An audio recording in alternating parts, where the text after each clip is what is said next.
എല്ലാവർക്കും എൻ്റെ എളിയ നമസ്കാരം. ഞാനിപ്പോൾ പറയാൻ പോകുന്ന നളോപാഖ്യാനം മഹാഭാരതത്തിലെ വളരെ പ്രധാനപ്പെട്ട ഒരു കഥയാണത്. നളനും ദമയന്തിയും, നളനും ഹംസവും എന്ന്. ഇതൊരു പ്രേമകഥയാണ്, പക്ഷെ വളരെ പ്രധാനപ്പെട്ടതാണ്. പണ്ട് ഈ കഥ മഹാഭാരതത്തിൽ എവിടെ പറയുന്നു എന്ന് വെച്ചാൽ, പാണ്ഡവർ അവരുടെ വനവാസത്തെ കാലത്ത് വനങ്ങളിൽ നിന്നും മാറി താമസിച്ചുകൊണ്ടിരുന്നു. അങ്ങനെ ദ്വൈതാട എന്ന ഒരു വനത്തിൽ വന്ന് താമസിക്കുന്ന കാലഘട്ടത്തിൽ ഒരു ദിവസം ബൃഹദ്വശൻ എന്ന ഒരു മഹർഷി ധർമ്മപുത്രരെ കാണാൻ വന്നു. ഉച്ചസമയമായിരുന്നു. ധർമ്മപുത്ര വേഗം അദ്ദേഹത്തിനെ സ്വീകരിച്ച് കൈയും കാലമൊക്കെ കഴുകി, പൂജകളൊക്കെ കഴുകി, ആഹാരാദികളൊക്കെ കൊടുത്ത് രണ്ടുപേരും കൂടെ കുശലപ്രശ്നം നടത്തുന്ന സമയത്ത് ഇദ്ദേഹം ധർമ്മപുത്രർ മഹർഷിയോട് തൻ്റെ വിഷമതകളെ പറ്റി പറഞ്ഞു. താൻ അനുഭവിച്ചുകൊണ്ടിരിക്കുന്ന കഷ്ടതകളെ പറ്റി പറഞ്ഞ സമയത്ത് അദ്ദേഹം ചിരിച്ചുകൊണ്ട് പറഞ്ഞു, മഹാരാജാവേ, താങ്കൾ ഈ അനുഭവിക്കുന്ന ദുരിതങ്ങൾ എല്ലാം ശാശ്വതമല്ല. അതുകൊണ്ട് അതിനെപ്പറ്റി നിങ്ങൾ ചിന്തിക്കേണ്ട. അതിനൊരു മോചനം കിട്ടും. അതിന് തങ്ങളുടെ പൂർവികരിൽ ഇതിലധികം വിഷമങ്ങൾ അനുഭവിച്ച വളരെയധികം രാജാക്കന്മാരുണ്ട്. അതിലെ ഒരു കഥ ഞാൻ പറഞ്ഞു തരാം എന്ന് പറഞ്ഞ് തുടങ്ങുന്നതാണ് ഇത്. ആ കഥയാണ് നളദമയന്തിമാരുടെ കഥ. നളനും ദമയന്തിയും.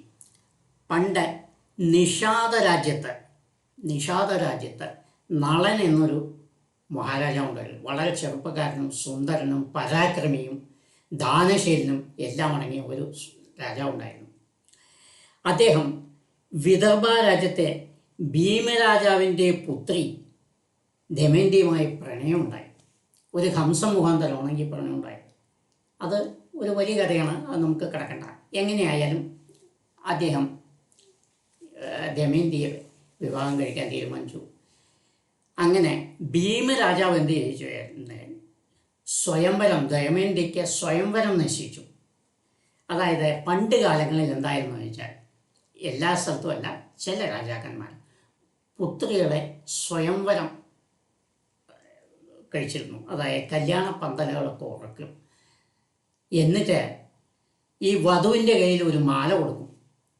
വധു ഇരിക്കുന്ന എല്ലാവരുടെ മുമ്പിൽ കൂടി നടന്ന് അവൾക്ക് ഇഷ്ടപ്പെട്ട ഒരു പുരുഷൻ്റെ കഴുത്തിൽ മാലയണിയും.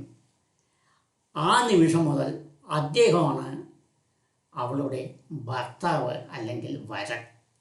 അതാണ് സ്വയം വരം. സ്വന്തമായി വരിക്കുന്നതാരെയാണോ അവനാണ് വരൻ. അങ്ങനെ നിശ്ചയിച്ചു. അതിൽ നളനും പോയിരുന്നു. വളരെയധികം രാജാക്കന്മാർ വന്നിരുന്നു. അതിൽ കലി വന്നിരുന്നു. കലി എന്താണ്?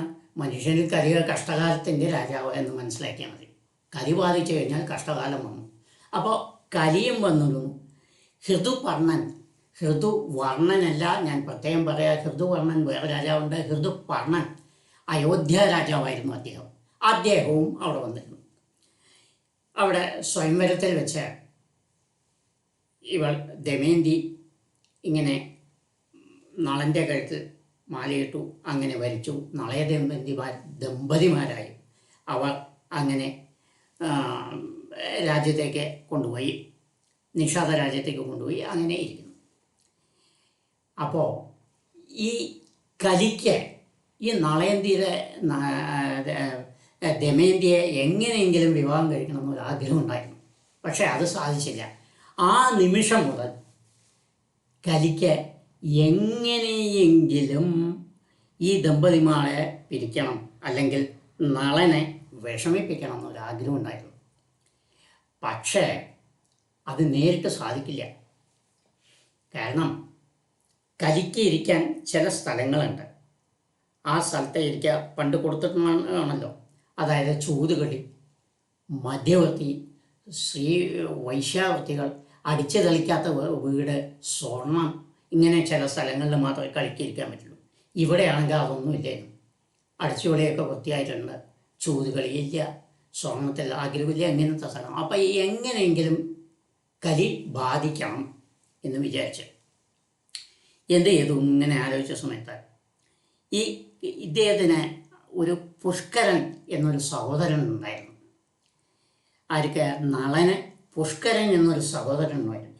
ഈ സഹോദരന് ഒരു വീക്ക്നെസ് എന്താ വെച്ചാൽ അദ്ദേഹത്തിന് പണത്തോട് കുറച്ച് ആഗ്രഹം ഉണ്ടായിരുന്നു. ജ്യേഷ്ഠൻ പറഞ്ഞതേ കേൾക്കുള്ളൂ, എങ്കിലും പണത്തോട് കുറച്ച് അത്യാവശ്യം രാജാക്കന്മാരല്ലേ, സ്വാഭാവികമായി ഉണ്ടാവും. ഇദ്ദേഹം കലി അത് മുതലെടുത്തു. അദ്ദേഹം പുഷ്കരനെ വശമാക്കി പറഞ്ഞു, ഈ രാജ്യം നിനക്കും കൂടിയുള്ളതാണ്, ഏട്ടനാണ് ഒക്കെ അനുഭവിക്കുന്നത്, അതുകൊണ്ട് നീ കൂടിയും അതിന് ബാധ്യസ്ഥനാണ്, അങ്ങനെ എങ്ങനെയാണെന്നൊക്കെ പറഞ്ഞ് വശവത്തനാക്കി. അപ്പോൾ ജ്യേഷ്ഠനോട് കൂടി നേരിട്ട് യുദ്ധം ചെയ്യാൻ പോകാൻ പറ്റുമോ? പറ്റില്ല.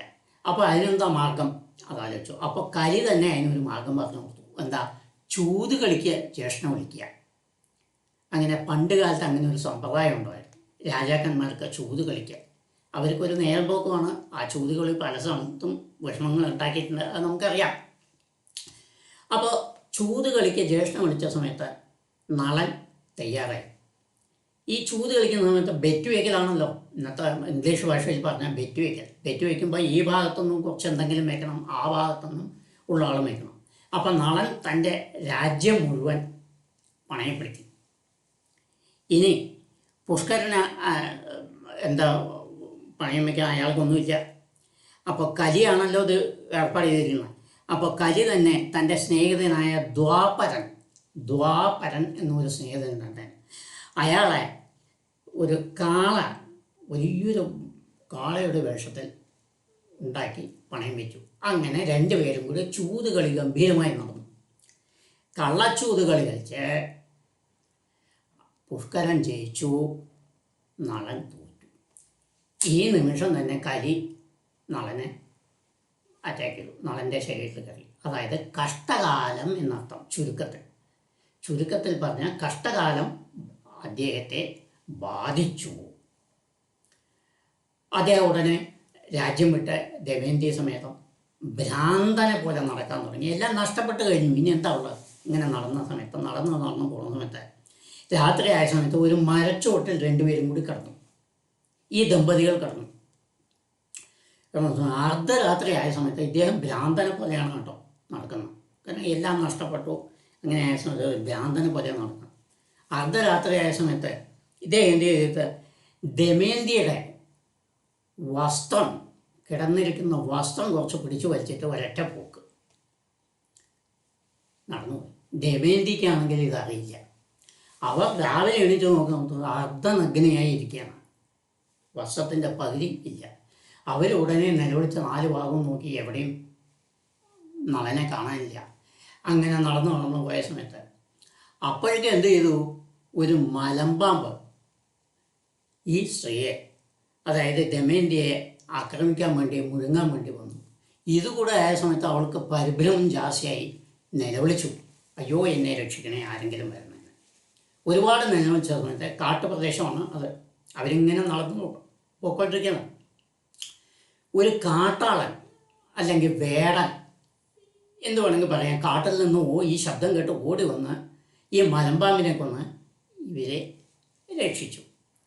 അതുകൊണ്ടായില്ല, കാട്ടാളിന് ഇവരുടെ നഗ്ന ശരീരവും അർദ്ധനഗ്ന ശരീരവും സൗന്ദര്യം കണ്ടപ്പോൾ ഇവരിൽ ആകാംക്ഷ തോന്നി അവരെ ആക്രമിക്കാൻ പോയി. പക്ഷേ തൻ്റെ പാതിവൃത്യം കൊണ്ട് ദമയന്തി ആ രാക്ഷസനെ കാട്ടാളിനെ ശപിച്ച് ചാമ്പലാക്കി. അങ്ങനെ തുടർന്ന് കരഞ്ഞുകൊണ്ട് ഇങ്ങനെ നടന്നു. ഒടുവിൽ നാട്ടുകാരുടെയും കാണികളുടെയും എല്ലാം സഹായത്തോടു കൂടി തൻ്റെ അമ്മയുടെ രാജ്യമായ ചേതി രാജ്യത്ത് എത്തിച്ചേർന്നു. ചേതി രാജ്യത്താണ് അമ്മയുടെ രാജ്യം. അവിടെ എത്തിയ മുത്തശ്ശൻ്റെയും അമ്മ കൂടെ എങ്ങനെ ജീവിച്ചു വന്നു. ഇനി നളൻ്റെ കഥ എന്താ നോക്കുക. ഇദ്ദേഹം എന്ത് ചെയ്തു? ഈ തുണിയും വെച്ചോട്ട് ഇങ്ങനെ ഭ്രാന്തനെ പോലെ നടക്കുന്ന സമയത്ത് കാട്ടുകൂടെ നടക്കുന്നത് ഭയങ്കരമായ ഒരു കാട്ടുതീ, കാട് മുഴുവൻ കത്തി നശിക്കാൻ തുടങ്ങി. ഇദ്ദേഹം അതൊന്നും ശ്രദ്ധിച്ചില്ല. മൂപ്പരിങ്ങനെ നടന്നുകൊണ്ടിരിക്കുന്ന തലയെങ്കിലെയൊക്കെ വസ്ത്രങ്ങളൊക്കെ ഇങ്ങനെയായിട്ട് അവിടുന്ന് ഒരു നിലവിളി കേട്ടു, അയ്യോ എൻ്റെ ജീവനെ രക്ഷിക്കണേ, ഓടി വരണേ. ഇത് കേട്ട സമയത്ത് നളൻ എന്ത് ചെയ്തു ചോദിച്ചാൽ ഈ തീയിനെയൊന്നും കണക്കാക്കാതെ, അദ്ദേഹം പരാക്രമി കൂടിയാണല്ലോ, കാട്ടിലേക്ക് അങ്ങനെ എടുത്ത് ചാടി നോക്കുമ്പോൾ എന്താണ്, അവിടെ ഒരു പാമ്പ്, അതായത് കാർക്കോടകൻ, അനന്തൻ കാർക്കോടകൻ എന്നൊക്കെ ഉണ്ടല്ലോ, അതിൽ അനന്തൻ്റെ സഹോദരനാണ് കാർക്കോടകൻ. തീയുടെ അഗ്നിയുടെ ഇതിൽ കാരണം വിഷമിച്ച് കരയണം. ഉടനെ അദ്ദേഹം ഈ കാർക്കോടനെ എടുത്തുകൊണ്ട് രക്ഷപ്പെടുത്തി പുറത്തു വന്നു. വിചിത്രം അവിടെയാണുള്ളത്. പുറത്തു വന്ന സമയത്ത് ഈ കാർക്കോടൻ എന്ത് ചെയ്തു, ഒരൊറ്റ കുത്ത്. കാർക്കോടൻ പാമ്പാണ് കേട്ടോ, ഞാൻ എപ്പോഴും പറയണം. ഭയങ്കര അതിഭയങ്കര വിഷമമുള്ള ഒരു പാമ്പാണ്. ഒരു കൊത്തു കൊടുത്തു. ഈ കൊത്തിയതും ഇദ്ദേഹം നീല നിറം, വിഷം കൊണ്ട് നീല നിറമായി തീർന്നു. ശരീരം മുഴുവൻ നീളം, സ്വതവികൃതം ഇപ്പോൾ നീലമായിരുന്നു. അപ്പോൾ അദ്ദേഹം ദേഷ്യപ്പെട്ട് പറയാൻ കാർക്കോടനോട്, ഞാൻ ചെയ്ത ഉപകാരത്തിന് നീ ഇതാണോ ചെയ്യേണ്ടത് എന്ന് പറയാൻ വായെടുക്കും മുമ്പ് തന്നെ കാർക്കോടൻ പറഞ്ഞു, മഹാരാജാവേ, നിങ്ങൾ ഇതാണോ പറയാൻ പോണോ? ഞാൻ ചെയ്ത ഉപകാരത്തിന് ഇതാണോ നീ ചെയ്യേണ്ടത് എന്ന് ചോദിക്കാൻ പോവുകയാണ്. അതെനിക്കറിയാം, പക്ഷേ എന്നെ ക്ഷമിക്കണം എന്ന് കാലിൽ വീണുകൊണ്ട് പറഞ്ഞു. നിങ്ങൾ ആരാണെന്നും എനിക്കറിയാം, നിങ്ങൾ എന്തനുഭവിക്കുന്നു അതും എനിക്കറിയാം. എൻ്റെ പേര് കാർക്കോടനാണ്. ഞാൻ ദംശിക്കാൻ കാരണം താങ്കളുടെ ശരീരത്തിലുള്ള കലിബാധ ഒഴിഞ്ഞു പോകാനാണ്. അപ്പോൾ എൻ്റെ ദംശനം കൊണ്ട് താങ്കളുടെ കലിബാധ പൂർണ്ണമായി നീങ്ങിക്കഴിഞ്ഞു എന്ന് പറഞ്ഞു. എന്നിട്ട് ഇതുപോലെ ഒരു വസ്ത്രം കൈ കൊടുത്തു. ഈ വസ്ത്രം നിങ്ങൾ എന്ന് ശരീരത്തിൽ ധരിക്കുന്നു അന്ന് താങ്കളുടെ പൂർണ്ണസ്വരൂപം കിട്ടും എന്ന് പറഞ്ഞു. അദ്ദേഹം അപ്രത്യക്ഷനായി. നളൻ ഈ ഇതും വെച്ചുകൊണ്ട് ഇങ്ങനെ നടന്നു, ഈ തുണിയും വെച്ചുകൊണ്ട് നടന്നു. ഇനി ഇതൊക്കെ മറ്റേ സ്ഥലത്ത് ആക്രമിക്കണമെങ്കിൽ എന്തെങ്കിലുമൊക്കെ വേണമല്ലോ, ജീവിക്കാൻ എന്തെങ്കിലുമൊക്കെ വേണമല്ലോ, അതിനുശേഷമല്ലേ ബാക്കിയുള്ള ആലോചിക്കാൻ പറ്റുള്ളൂ. എന്ത് ചെയ്യണമെന്ന് ഇങ്ങനെ നടന്നുകൊണ്ട് പോകുന്ന സമയത്ത് ഒരു വിവരം കിട്ടി. എന്താണ്, അയോധ്യാപുരിയിൽ ഒരു പാചകക്കാരനെ വേണം. അതിനു പറ്റിയ ഒരാളെ രാജാവ് ഋതുവർണ്ണൻ അന്വേഷിച്ചുകൊണ്ടിരിക്കുകയാണ് എന്ന് പറഞ്ഞു. പറഞ്ഞാൽ ഇദ്ദേഹം ബാഹുലൻ എന്നൊരു പേര് സ്വീകരിച്ച് അവിടെ പാചകക്കാരനായി പോയി. അപ്പോൾ ഇദ്ദേഹത്തെ പാചകക്കാരനായി സ്വീകരിക്കാൻ കാരണം എന്താണ്, ഇദ്ദേഹം എന്ത് വെച്ചാലും വളരെ നന്നായിരിക്കും. അതെന്താ അങ്ങനെ ജന്മനാ പാചകക്കാരൻ അല്ല. ഈ ദമയന്തി സ്വയംവരത്തിന് മുമ്പ് ഒരു പ്രാവശ്യം ഇന്ദ്രൻ, വരുണൻ, കുബേരൻ എന്നിവർ ചേർന്ന് ഇദ്ദേഹത്തെ അങ്ങോട്ടേക്ക് അയച്ചു. ഇങ്ങോട്ടേക്ക് വിദർഭയിലേക്ക് അയച്ചു. എന്നിട്ട് പറഞ്ഞു, ദൂതനായി പോയി, ഇവർക്ക് വേണ്ടി ദൂതനായി പോയി ദമയന്തിയെ വിവാഹം ചെയ്യാൻ. പക്ഷേ അത് വലിച്ചില്ല. അവിടെ നിന്ന് നിങ്ങളുടെ കഥ പറയാം. അപ്പോൾ ഇദ്ദേഹത്തിൻ്റെ സത്യസന്ധത കണ്ട് ഈ ഇന്ദ്രവരുണന്മാരെന്ത് ചെയ്തു വെച്ചാൽ, കുബേരന്മാരെന്ത് ഒരു അനുഗ്രഹം കൊടുത്തു. ജലമില്ലാതെ, അഗ്നിയില്ലാതെ, വിറകില്ലാതെ, ഇങ്ങനെ ഒന്നുമില്ലാതെ ഭക്ഷണം എത്ര വേണമെങ്കിലും എപ്പോൾ വേണമെങ്കിലും രുചികരമായ ഭക്ഷണം താങ്കൾക്ക് പാകം ചെയ്യാൻ കഴിയും എന്നൊരു അനുഗ്രഹം കൊടുത്തു. അപ്പോൾ നമ്മൾ സാധാരണ പഴയ ആൾക്കാരൊക്കെ പറയും നളപാകം, അവൻ നളനെ പോലെ വെക്കുന്നുണ്ടെന്ന് പഴയ ആൾക്കാർ പറയും, പുതിയ ആൾക്കാർ പറയില്ല. അതെനിക്കറിയില്ല, അതെന്തോട്ടെ. ഈ നളപാകം പറഞ്ഞാൽ എന്താണ്, പാചകം വെച്ച് സാധനം വെച്ച് ഈ അരി, വെള്ളം, തീയ ഒന്നുമില്ലാതെ ഭക്ഷണം പാകം ചെയ്തു പറഞ്ഞ കാര്യമില്ല. അത് കഴിക്കാനും സ്വാദ് വേണമല്ലോ. നളൻ്റെ ഭക്ഷണത്തിൻ്റെ പ്രത്യേകത, ഓരോ വ്യക്തിക്കും അവനവൻ്റെ നാക്ക് രുചിയിൽ ഏത് വിധത്തിലാണോ ആ വിധത്തിലായിരിക്കും ഒരേ ഭക്ഷണം. അതായത് ഇടങ്ങഴി അരിയുടെ ചോറും കൂട്ടാനും അദ്ദേഹം പാകം ചെയ്തു നിൽക്കുക. 10 പേരുണ്ട്.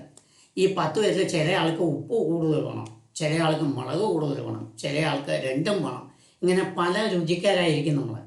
അപ്പോൾ ഈ ഉപ്പ് കൂടുതൽ വേണമെന്ന് കഴിക്കുന്നവൻ ഭക്ഷണം കഴിച്ചാൽ അദ്ദേഹത്തിൻ്റെ രുചിക്കനുസരിച്ച് അതിൽ ഉപ്പുണ്ടാവും.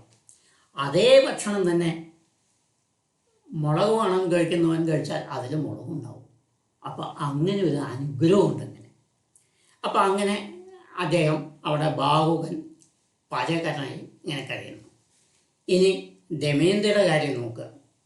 ദമയന്തിയുടെ അച്ഛൻ മുത്തച്ഛനൊക്കെ കൂടി പല സ്ഥലങ്ങളിൽ അന്വേഷിച്ചു, നളൻ എവിടെയാണ്, ഒരു പിടിയും കിട്ടിയില്ല. അപ്പോൾ ദൂതന്മാരന്വേഷിച്ച് ചാരന്മാരിൽ ഒരാൾ വന്ന് പറഞ്ഞു, ഇങ്ങനെ അയോധ്യയിൽ ബാഹുകൻ എന്നൊരു പാചകക്കാരൻ വന്നിട്ടുണ്ട്, അയാൾക്ക് ഇങ്ങനെ പറഞ്ഞ സമയത്ത് ഇവർക്കൊരു സംശയം തോന്നി. ശരി, ഏതായാലും നമുക്ക് വിളിക്കാൻ പറ്റില്ലല്ലോ, ഇയാളാണെന്ന് അറിയില്ലല്ലോ. അപ്പോൾ അതിന് ഇവർ കണ്ട മാർഗം എന്താ വെച്ചാൽ, ആദ്യം ഒരു വിളംബരം ചെയ്തു, ദമയന്തിക്ക് സ്വയംവരമാണ് എന്ന്. അങ്ങനെയാണെങ്കിൽ ഇദ്ദേഹം തീർച്ചയായും അവിടെ എത്തും എന്നുള്ള ഉദ്ദേശത്തിൽ വിളംബരം ചെയ്തു. ഏതാണ്ട് അത് ഭരിക്കുകയും ചെയ്തു. എന്താ വെച്ചാൽ, ഈ ഋതുപർണൻ അദ്ദേഹത്തെ വിവാഹം കഴിക്കാൻ ആദ്യം പോയിട്ടുണ്ടല്ലോ, ദമയന്തി സ്വയംവരത്തിന് ആദ്യം പോയിട്ടുണ്ട്. അപ്പോൾ ഋതുപർണൻ എന്ത് വിചാരിച്ചു അറിയോ, പിന്നെ ഈ വിളംബരത്തിൽ അവർ പ്രത്യേകം പറഞ്ഞിരുന്നു, നളനാൽ ഉപേക്ഷിക്കപ്പെട്ട ദമയന്തി എന്നാണ് പറഞ്ഞിരിക്കുന്നത്. അപ്പോൾ ഇദ്ദേഹം എന്ത് വിചാരിച്ചു, ഓ നളൻ പോയി കഴിഞ്ഞു, ഇനി സ്വയംവരം നടക്കുന്നുണ്ട്, നമുക്ക് വീണ്ടും അതിൽ പങ്കുകൊണ്ടാൽ ഒരു പക്ഷേ നമ്മളെ കഴിച്ചുകൂടാന്നില്ല. ആ ആഗ്രഹം പോയിട്ടില്ല അദ്ദേഹത്തിന്. അദ്ദേഹം ഉടനെ ബാഹുകനെ വിളിച്ചു. ബാഹുകൻ അപ്പോഴേക്കും നല്ല വിശ്വസ്തനായി കഴിഞ്ഞു. ബാഹുകന് തേരാളിയായി വിളിച്ചു. എന്നിട്ട് നമുക്കവിടെ പോകണം, വിദർഭ രാജ്യത്ത് പോകണം എന്ന് പറഞ്ഞു. രണ്ടുപേരും കൂടി കയറി. അപ്പോൾ തേരാളിയായി ഇയാളുടെ തേര് ഓട്ടുന്ന സ്പീഡും ഇതെല്ലാം കണ്ടപ്പോൾ ഇദ്ദേഹത്തിന് ഒരു സംശയം തോന്നി. അദ്ദേഹം ഇയാളോട് ചോദിച്ചു, നിനക്ക് നല്ല വിധത്തിൽ തേര് ഇത്രയും വേഗത്തിൽ ഓട്ടാനുള്ള കഴിവ് എങ്ങനെ? അപ്പോൾ നിനക്ക് അശ്വഹൃദയം മന്ത്രം അറിയുമോ എന്ന് ചോദിച്ചു.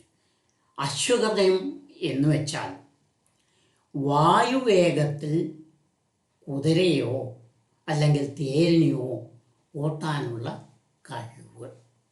ആ മന്ത്രം ജപിച്ചു കഴിഞ്ഞാൽ വായുവിനേക്കാളും പക്ഷിയേക്കാളും വേഗത്തിൽ ഇതിനെ ഓട്ടാൻ സാധിക്കും. അപ്പോൾ ഈ ഭാഗവൻ പറഞ്ഞു, ഓ എനിക്കറിയാം എന്ന് പറഞ്ഞു തേരൂട്ടി. അപ്പോൾ അതിന് പ്രതിബദ്ധമായി ഇദ്ദേഹം അക്ഷഹൃദയം ആദ്യത്തത് അശ്വഹൃദയം, അതായത് കുതിരയുടെ ഹൃദയം പോലെ, ഇത് അക്ഷഹൃദയം എന്ന മന്ത്രം ബാഹുകനും ഉപദേശിച്ചു. അതാണ് അക്ഷഹൃദയത്തിൻ്റെ പ്രത്യേകത എന്താ വെച്ചാൽ, ചൂതുകളിൽ വിജയം കിട്ടാൻ, അതായത് കള്ളച്ചൂതുകളിയാണെങ്കിൽ കണ്ടുപിടിക്കാൻ കഴിയും, അവർ ജയിക്കുകയും ചെയ്യും. ഒന്ന്. രണ്ടാമത്, ഏത് വൃക്ഷത്തിലും എത്ര ഇലകളുണ്ട്, എത്ര പൂവുണ്ട്, എത്ര കായുണ്ട്, എത്ര വേരുകളുണ്ട്, എത്ര കാലം നിൽക്കും എന്നെല്ലാം ഒരു നിമിഷത്തിൽ ഈ അക്ഷഹൃദയം അറിയുന്നവർക്ക് കണ്ടുപിടിക്കാൻ കഴിയും. ഇങ്ങനൊരു ഇതുണ്ട്. അപ്പോൾ പരസ്പരം ഇദ്ദേഹം അക്ഷഹൃദയം കൊടുത്തു, അദ്ദേഹം അശ്വഹൃദയം കൊടുത്തു. ഒടുവിൽ അവിടെ ചെന്ന ഉടനെ ഇദ്ദേഹം എന്ത് ചെയ്തു, ഈ തക്ഷകൻ കൊടുത്ത ആ വസ്ത്രം ധരിച്ചു. വസ്ത്രം ധരിച്ച സമയത്ത് പൂർണ്ണ രൂപം കിട്ടി. പിന്നെ വീണ്ടും അവർ വിവാഹം കഴിച്ചു. അവിടെ പ്രശ്നങ്ങളൊന്നും ഉണ്ടായില്ല. അങ്ങനെ അതാണ് നളദമയന്തിയുടെ കഥ.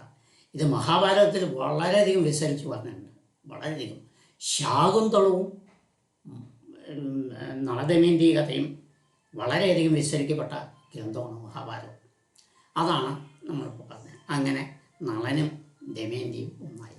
ഇതിന്ന് ഈ അക്ഷഹൃദയം ഈ കഥ പറഞ്ഞ് അവസാനിച്ച ശേഷം അദ്ദേഹം ഈ ഭൃഗത്വശൻ പറഞ്ഞു, ആരോട്, ധർമ്മപുത്രർക്ക് ഈ അക്ഷഹൃദയം പറഞ്ഞ് അദ്ദേഹത്തിനും ഉപദേശിക്കുന്നു.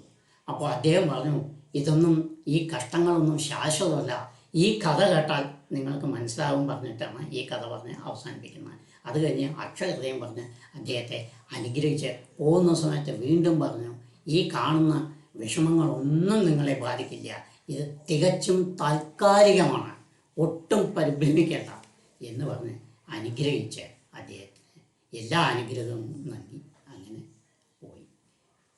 എല്ലാം കേട്ടവർക്ക് വളരെയധികം സന്തോഷം. ഇത്രയധികം ക്ഷമയോടുകൂടി കേട്ടതിന് വളരെ സന്തോഷം. എല്ലാവർക്കും ഷെയർ ചെയ്യുക, സബ്സ്ക്രൈബ് ചെയ്യുക.